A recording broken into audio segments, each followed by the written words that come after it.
राजस्थान के उद्योग की आज अंतिम क्लास है।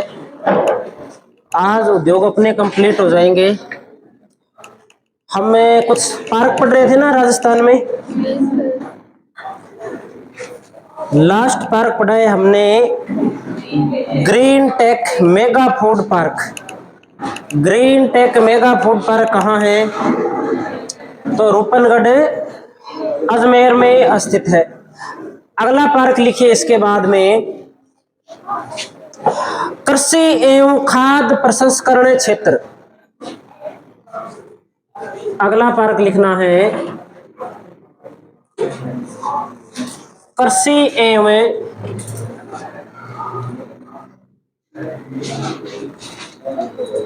खाद्य प्रसंस्करण क्षेत्र। ये है तिवरी अजमेर में, सॉरी जोधपुर ग्रामीण के अंदर है। ये जोधपुर ग्रामीण में, तिवरी जोधपुर ग्रामीण में,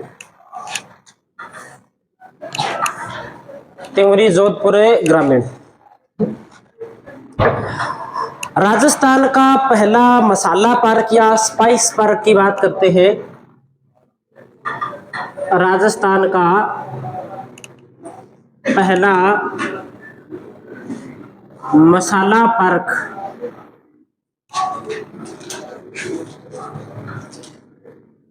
या स्पाइस पार्क इंपॉर्टेंट है, नोट लगा लेना इस पे।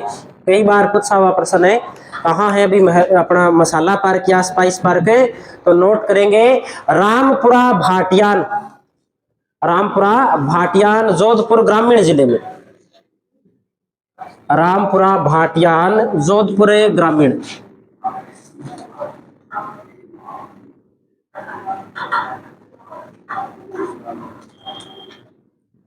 रामपुरा भाटियान जोधपुर ग्रामीण में। अगला पार्क साइबर पार्क, यह भी जोधपुर के अंदर है।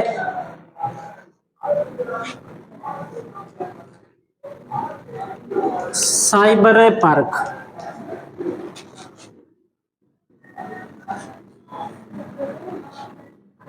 जोधपुर ग्रामीण।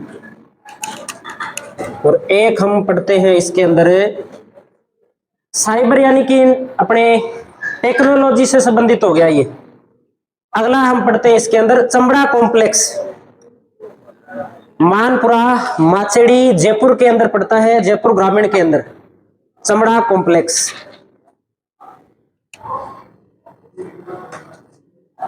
चमड़ा कॉम्प्लेक्स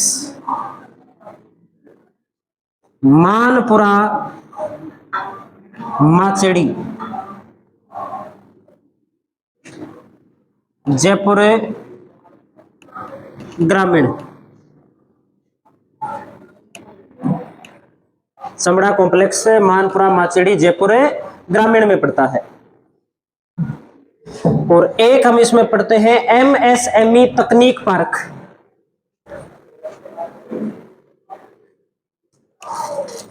एमएसएमई तकनीक पार्क, यह है दौसा में।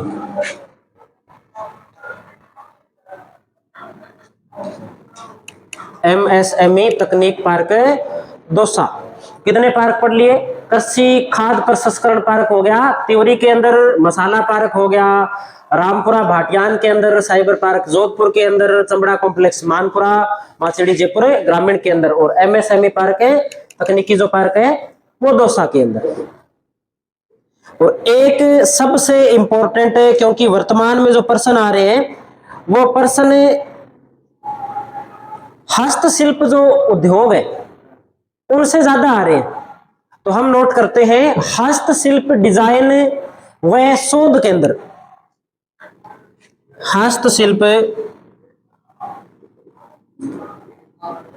डिजाइन एवं शोध केंद्र।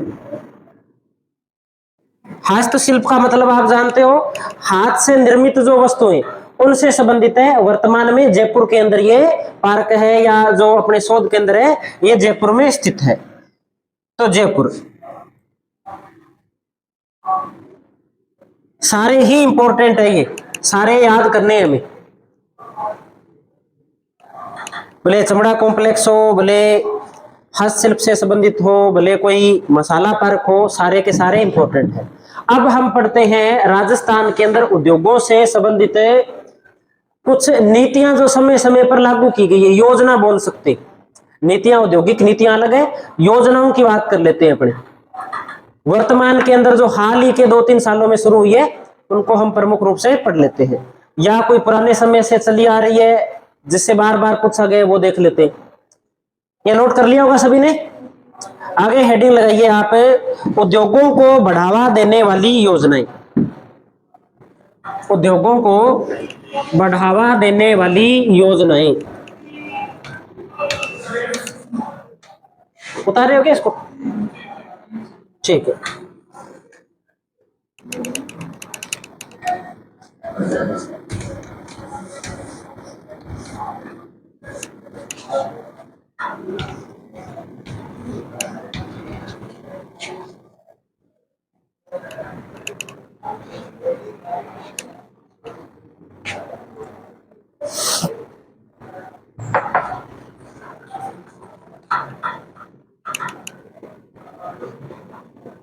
उद्योगों को बढ़ावा देने वाली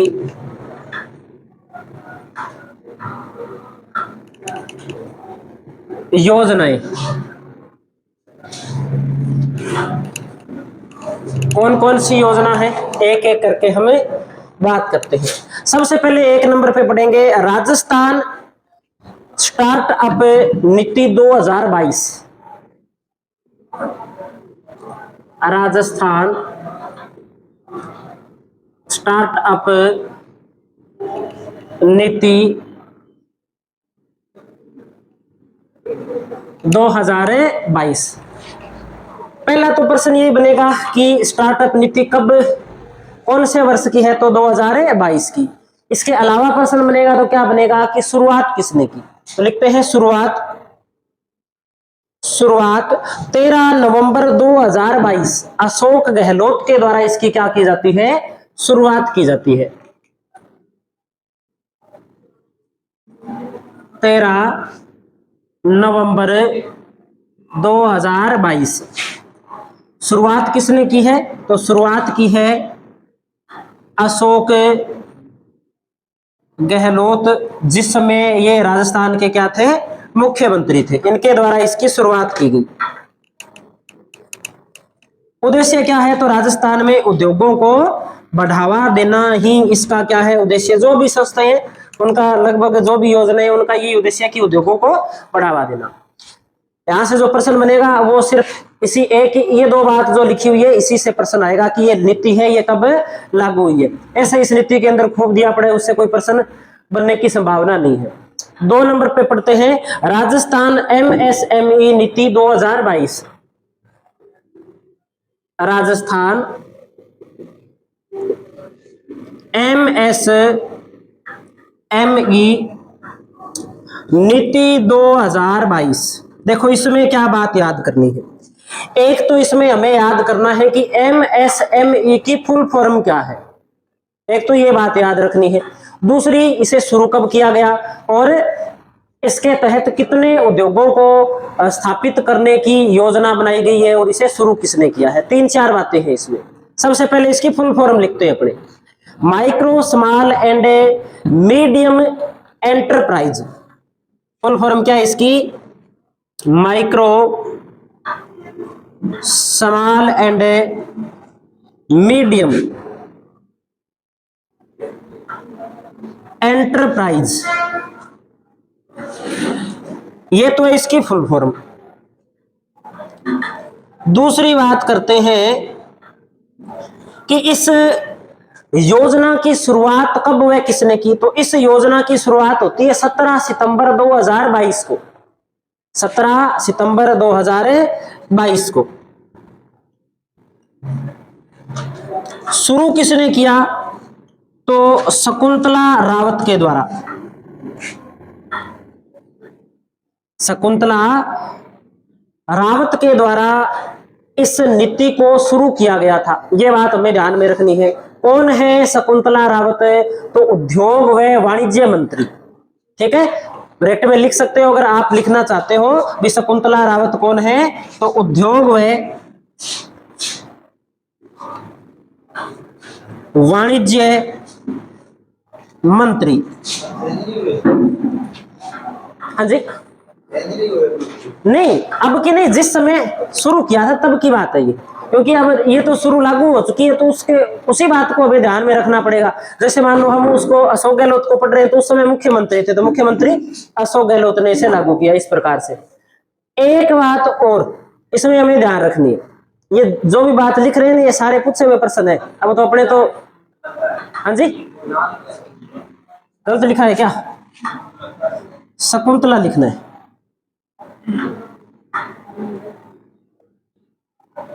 अब तो सही है क्या?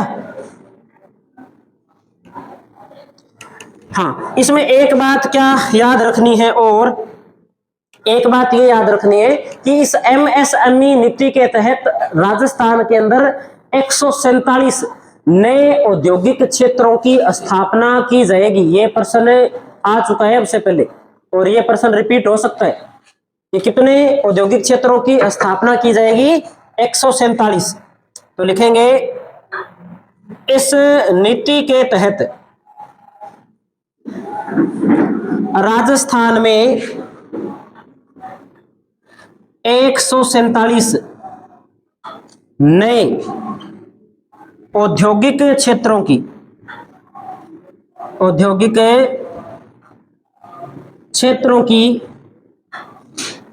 स्थापना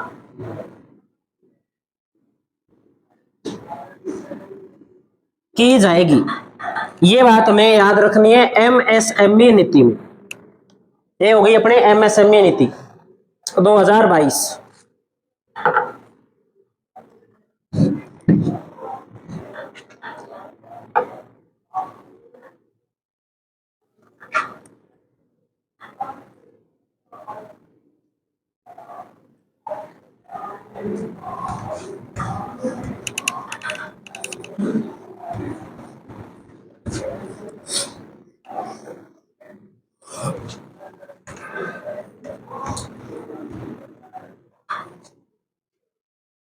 अगली नीति लिखते हैं हम, राजस्थान हस्तशिल्प नीति 2022। राजस्थान हस्तशिल्प नीति 2022। राजस्थान हस्तशिल्प नीति 2022 क्या है ये नीति और क्या विशेष बात है इसकी? तो इसे लागू किया गया था 17 सितंबर 2022 को, और ये लागू रहेगी 31 मार्च 2026 तक। प्रश्न अब जो बनेगा वो प्रश्न ये बनेगा कि राजस्थान हस्तशिल्प नीति किस समय तक लागू रहेगी या कब तक लागू रखने का प्रावधान किया गया है और इसका उद्देश्य क्या है। तो लिखिए शुरुआत,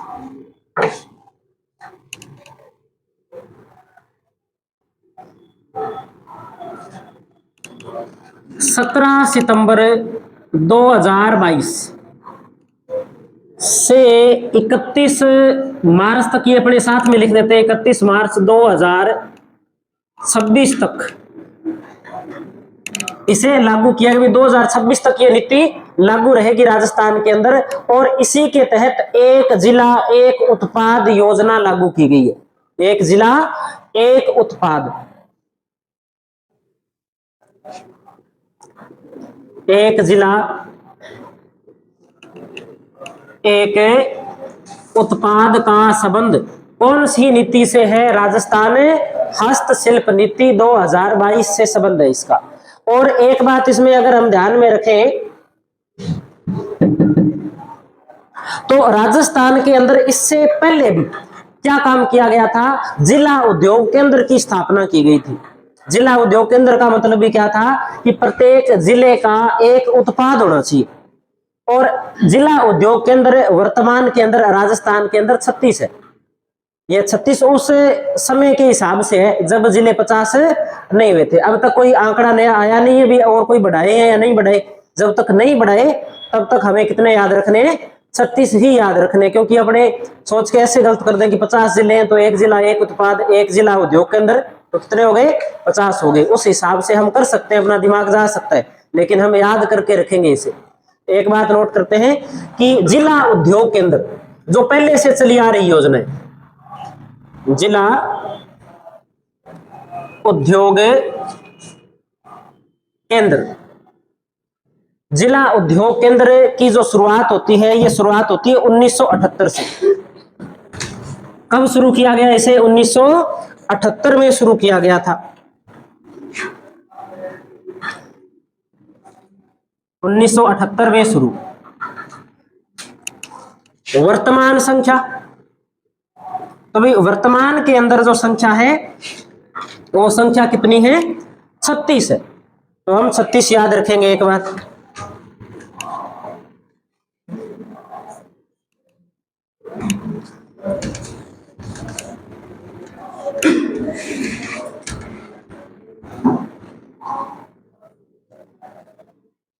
जिला उद्योग केंद्र की शुरुआत कब की गई थी? तो 1978 में। एक चीज हम पढ़ते आए हैं, सेज पढ़ के है ना, कि वहां पर सेज स्थापित कर दी, वहां पर सेज स्थापित कर दी। तो क्या है सेज? इसको भी देख लेते हैं। तो लिखिए सेज, इंग्लिश में बोलते हैं स्पेशल इकोनॉमिक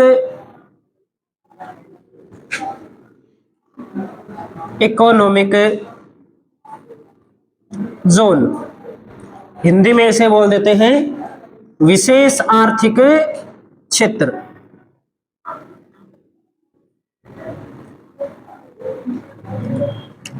हिंदी में इसे बोलते हैं विशेष आर्थिक क्षेत्र। सेज की स्थापना कौन करता है? मुख्य संस्था कौन सी है, किसकी, या इसकी नोडल एजेंसी कौन है?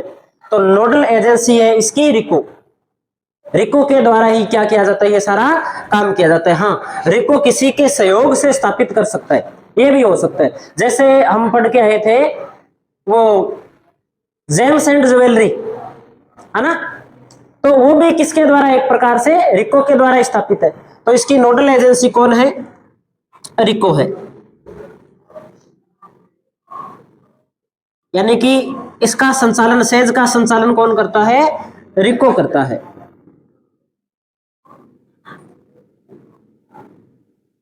रिको, सेज की नोडल एजेंसी रिको है।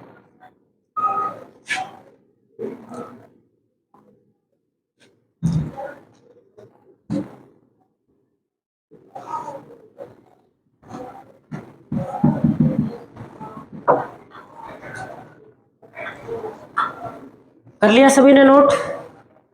अब हम एक चीज और पढ़ते हैं, DMIC। नाम आपने किताब के अंदर पढ़ा होगा।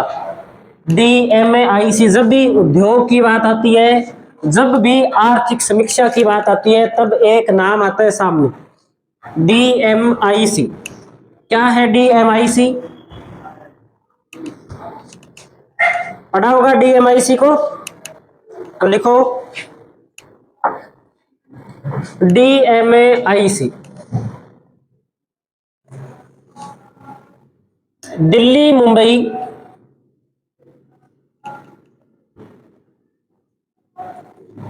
इंडस्ट्रियल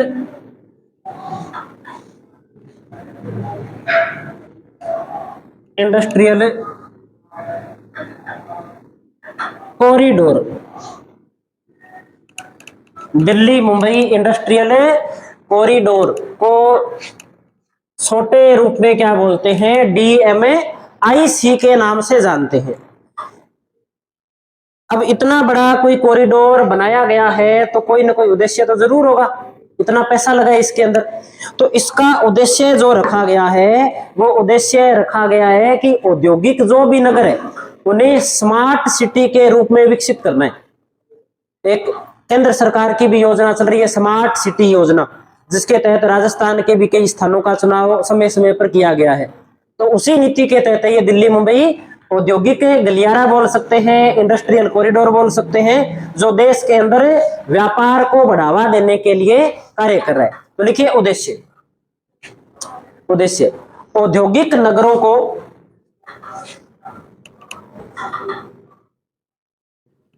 औद्योगिक नगरों को स्मार्ट सिटी के रूप में विकसित करना, विकसित करना,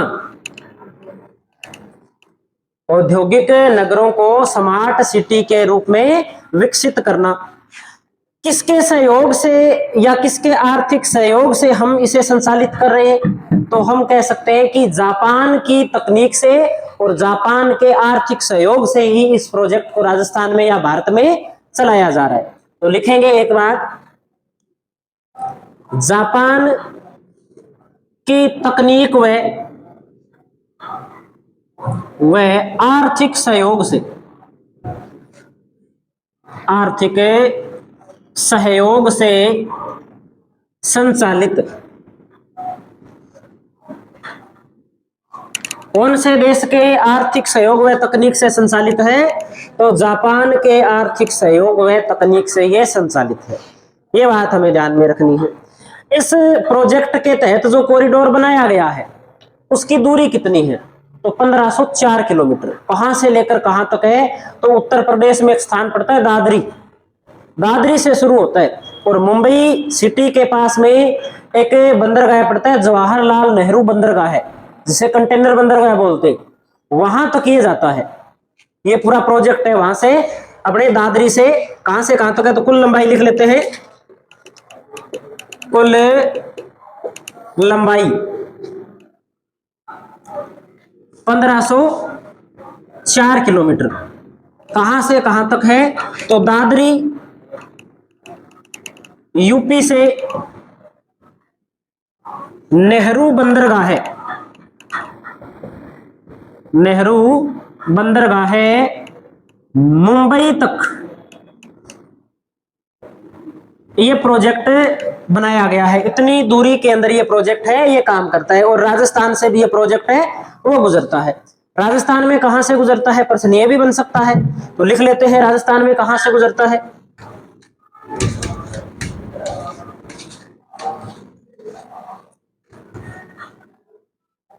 लिखिए, यह राजस्थान के 10 जिलों से गुजरता है। यह राजस्थान के 10 जिलों से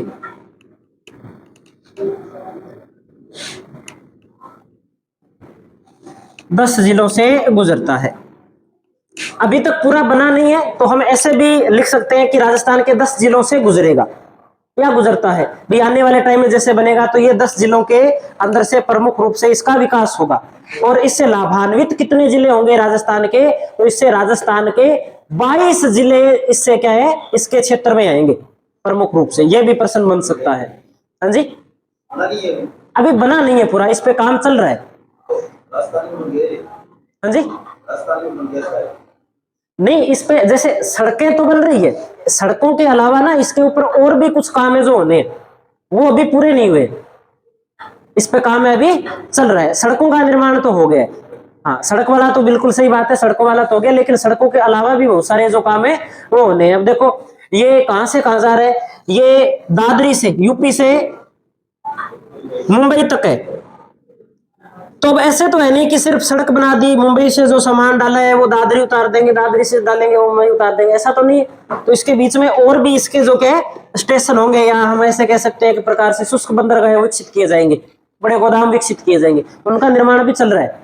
तो वो भी इस प्रोजेक्ट का ही भाग है।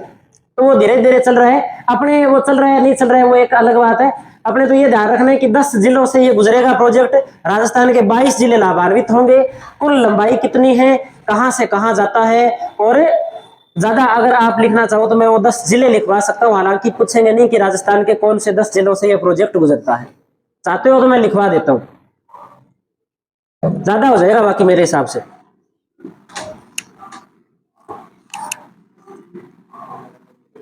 राजस्थान के 22 जिले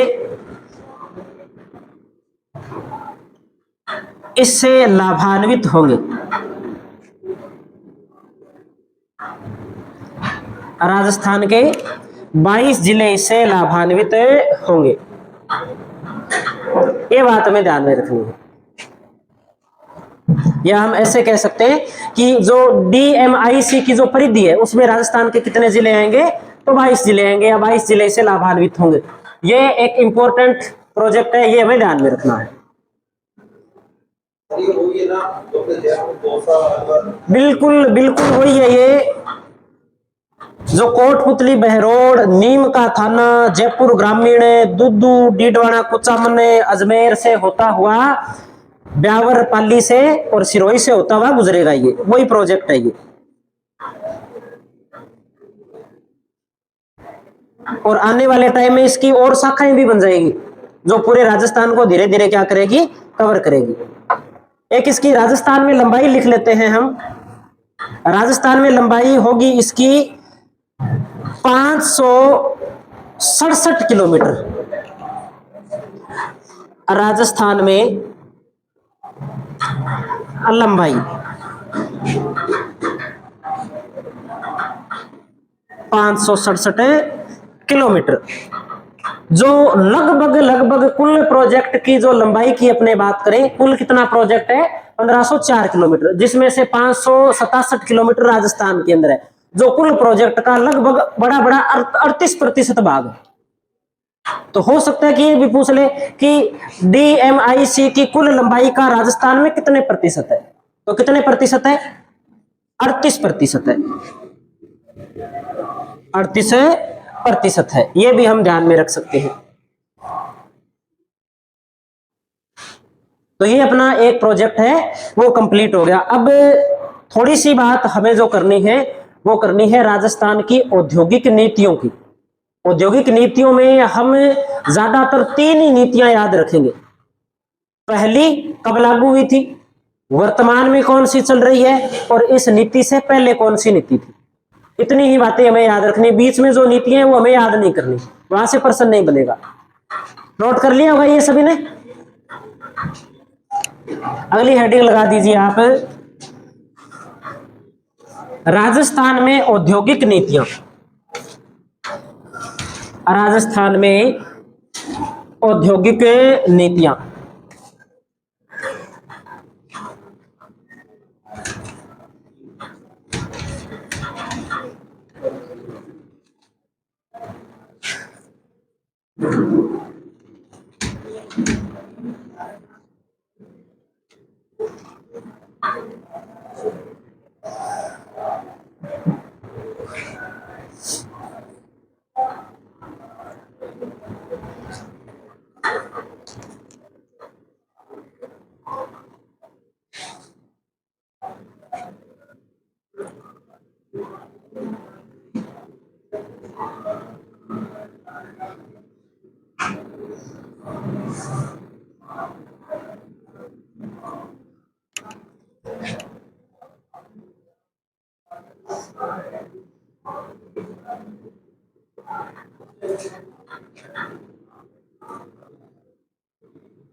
प्रथम औद्योगिक नीति, सबसे पहले तो राजस्थान में औद्योगिक नीति की शुरुआत कब हुई, तो पहली जो राजस्थान के अंदर औद्योगिक नीति आई थी वो आई थी 24 जून 1978 को।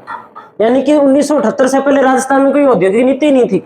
ये उद्योगों का विकास कैसे करना है, लेकर के कौन आया था, तो भैरू सिंह शेखावत लेकर के आए थे। तो लिखेंगे 24 जून 1978। 24 जून 1978 में इस नीति को लागू किसने किया था, तो भैरू सिंह शेखावत। भैरू सिंह शेखावत ने यह नीति लागू की थी। यह कौन सी नीति थी, राजस्थान की पहली प्रथम औद्योगिक नीति थी। इसके बाद में हमें ध्यान में रखनी है कि राजस्थान के अंदर जो छठी औद्योगिक नीति है वो 20 नवंबर 2015 को लागू होती है। 20 नवंबर 2015 को वसुंधरा राज्य के द्वारा लागू की जाती है। जो राजस्थान की कौन सी औद्योगिक नीति होती है? छठी औद्योगिक नीति होती है। तो इसके बाद में हम लिखेंगे छठी औद्योगिक नीति। छठी औद्योगिक नीति पहली बात की कब लागू की गई? तो 20 नवंबर 2015। किसके द्वारा? वसुंधरा राजे सिंधिया के द्वारा।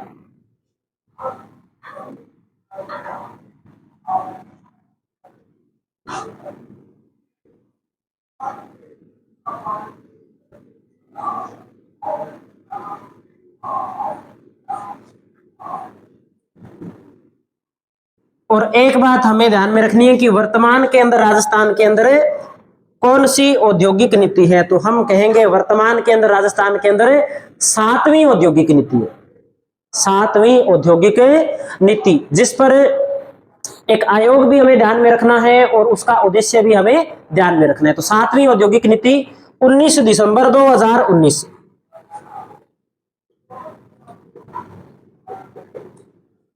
7वीं औद्योगिक नीति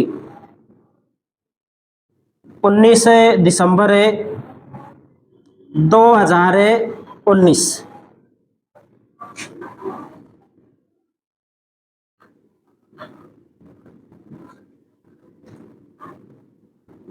अशोक गहलोत इस समय राजस्थान के मुख्यमंत्री होते हैं और इस नीति के लिए एक आयोग बनाया जाता है, एक कमेटी बनाई जाती है। इस आयोग का नाम हमें याद रखना है भी। जो आयोग था उस आयोग का नाम था के पाठक आयोग। के पाठक आयोग।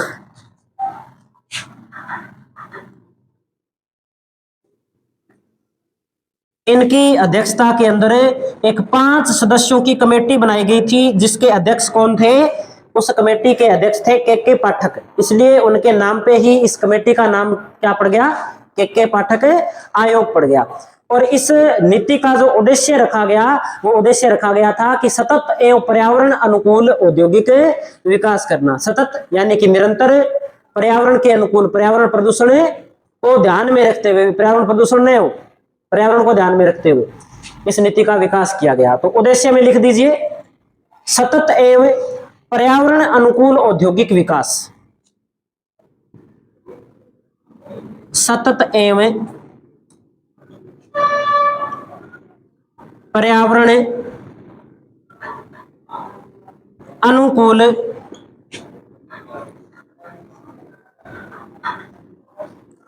औद्योगिक विकास इसका उद्देश्य रखा गया। सतत एवं पर्यावरण अनुकूल औद्योगिक विकास। ये हो गई अपने औद्योगिक नीतियां। पहली कौन सी है और वर्तमान में कौन सी है? ज्यादा तो हमें ये 2 याद रखनी है, फिर चलो साथ में एक और पढ़ लेते हैं अपने। तो ये हमें ध्यान में रखनी है, नीतियां, उद्योगों के विकास से संबंधित नीतियां हो जाती है अपनी।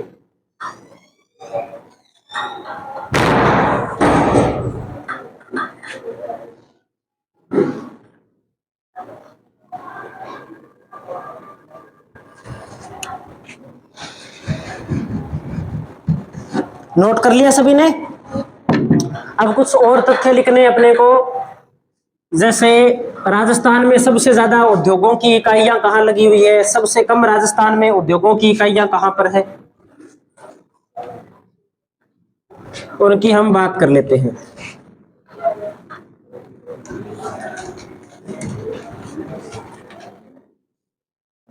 लिखिए आप, सर्वाधिक औद्योगिक इकाइयों वाला जिला, सर्वाधिक औद्योगिक इकाइयों वाला जिला।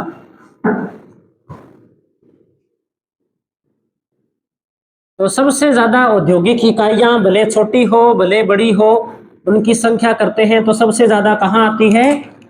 जयपुर में आती है। और जब बात आती है न्यूनतम की, छोटी हो भले बड़ी, न्यूनतम औद्योगिक इकाइयों वाला जिला आता है जैसलमेर। न्यूनतम औद्योगिक इकाइयों वाला जिला जैसलमेर। सबसे कम औद्योगिक इकाइयां कहां लगी हुई है? तो जैसलमेर में। सबसे बड़ा औद्योगिक नगर कौन सा है? तो सबसे बड़ा औद्योगिक नगर है जयपुर। तो लिख दीजिए राजस्थान का सबसे बड़ा औद्योगिक नगर।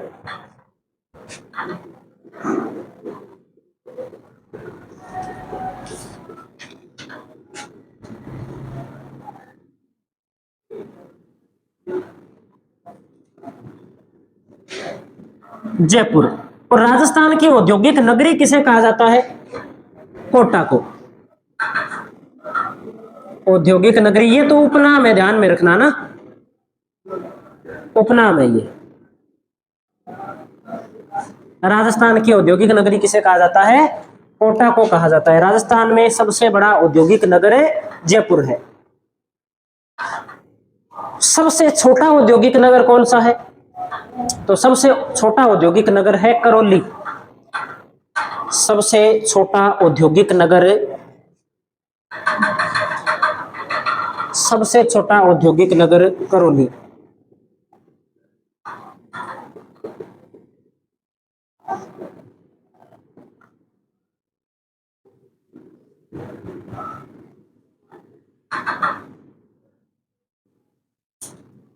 फिर हम बात करते हैं, जैसे भारत के अंदर या राजस्थान में ऐसा तो है नहीं कि सिर्फ राजस्थान और भारत की कंपनियां काम करती है, विदेशों से भी तो बहुत सारी कंपनियां आई है। जैसे कांच से संबंधित कंपनी है, कोई गाड़ियों के कोई कारखाने हैं। उस आधार पर जब हम बात करें तो सर्वाधिक बहुराष्ट्रीय औद्योगिक इकाई वाला क्षेत्र तब आता है भिवाड़ी। सर्वाधिक बहुराष्ट्रीय सर्वाधिक बहुराष्ट्रीय औद्योगिक इकाई वाला क्षेत्र, औद्योगिक इकाई वाला क्षेत्र भिवाड़ी। जहां पर बहुराष्ट्रीय कंपनियां कार्यरत है, सबसे ज्यादा उनकी इकाइयां यहां पर लगी हुई है। क्या राजस्थान के सभी जिलों में उद्योगों का विकास हुआ है? तो हम अगर बड़े स्तर पर उद्योग की श्रेणी में लेकर के चलें तो राजस्थान के सारे उद्योगों में उद्योगों का विकास नहीं हुआ है। आज भी राज्य सरकारें कुछ जिलों को मानती है कि वो शून्य औद्योगिक इकाइयों वाले जिले हैं। उद्योग लगे हैं लेकिन बहुत ही कम मात्रा के अंदर है, क्षेत्रफल के आकार पे। अब जैसलमेर इतना बड़ा जिला है लेकिन जिले के आकार के हिसाब से उद्योग नहीं लगे हुए, तो जैसलमेर को हम कह सकते हैं कि जैसलमेर भी शून्य उद्योग जिले के अंदर आता है। तो हम लिख सकते हैं राजस्थान में शून्य उद्योग जिले, राजस्थान में शून्य उद्योग जिले। शून्य उद्योग जिले का मतलब ये नहीं समझना है कि एक भी उद्योग नहीं लगा हुआ है। उद्योग तो लगे हुए हैं लेकिन क्षेत्रफल और जनसंख्या के अकॉर्डिंग जिस हिसाब से उद्योग लगने चाहिए थे ना, उसके अकॉर्डिंग उद्योग नहीं लगे हुए। तो कौन कौन से जिले हैं?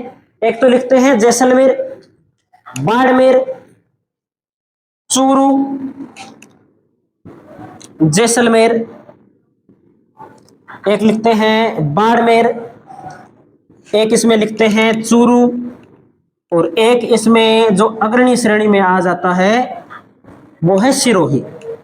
ये जिले हैं जहां पर खनिज भी उपलब्ध है, श्रम भी एक कह सकते हैं कि मात्रा के अंदर है, लेकिन उद्योगों का उस मुकाबले में विकास नहीं हुआ है। ये बात ध्यान में रखनी है। और अब अंतिम में बात कर लेते हैं हम उद्योगों के बारे में कि कौन सा उद्योग हम कहेंगे कि ये छोटा उद्योग है, कौन सा उद्योग को कहेंगे कि ये बड़ा उद्योग है, कौन सा मध्यम श्रेणी का है ना। कुछ श्रेणियां हैं उद्योगों की, वो किस आधार पर निर्धारित की गई है, अंतिम 4-5 बातें हैं वो नोट करनी है। तो लिखते हैं 1 जुलाई 2020 के अनुसार उद्योगों का मानदंड, 1 जुलाई 2020 के अनुसार उद्योगों का मानदंड।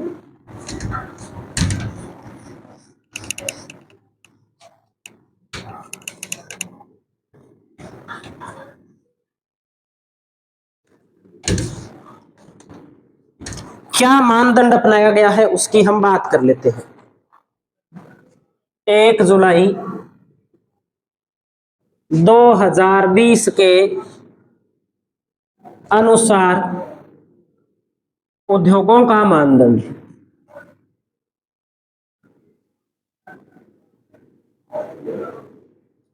देखो, उद्योगों का मानदंड पैसे के आधार पे मापा जाता है। जिस उद्योग में जितने ज्यादा पैसे या रुपए लगेंगे ना, वो उसी के अकॉर्डिंग उस उद्योग की श्रेणी होगी। जैसे 1 नंबर पे हम लिखते हैं सूक्ष्म उद्योग।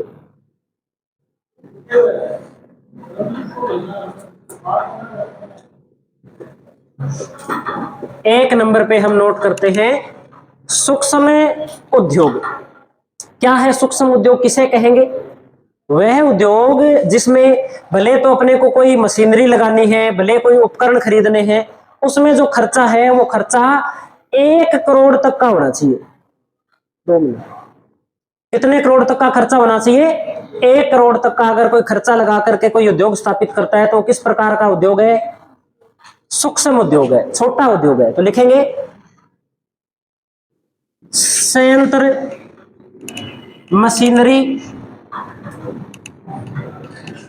उपकरण पर 1 करोड़ तक की लागत।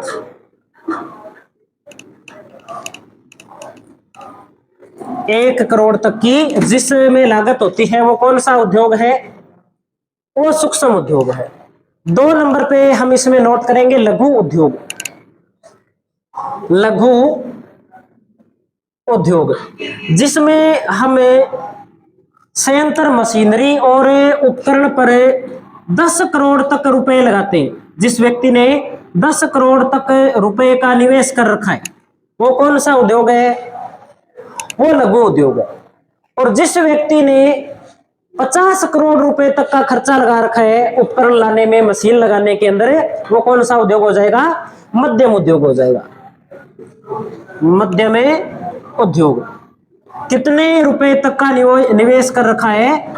तो 50 करोड़ रुपए तक का जिसने निवेश कर रखा है संयंत्र, मशीन और उपकरण लगाने के अंदर, वो मध्यम है।